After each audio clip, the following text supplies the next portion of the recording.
పక్కన 2 కిలోమీటర్లు దగ్గర నుంచి డైలీ వస్తాడు, చాలా ప్రీతిగా భక్తిగా ఉంటాడు అనేది అది సత్యుల్ని. అదే అదే మాదిరి ఇంకొక సత్యులు ఏమంటే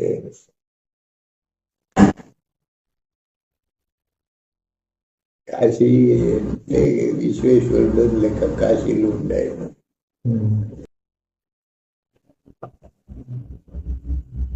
ఆయన నేను సుబ్రహ్మణ్యం ఉంటే కొడుకు లెక్క కదా ఈశ్వరుడికి.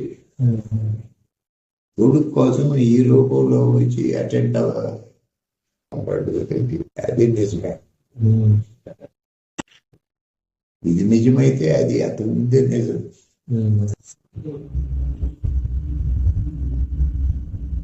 కాశీ అంటే కాశీ విశ్వేశ్వరుడే స్వయం. ఆయనే వచ్చి మంచి చెడ్డలు 2 సంవత్సరాలు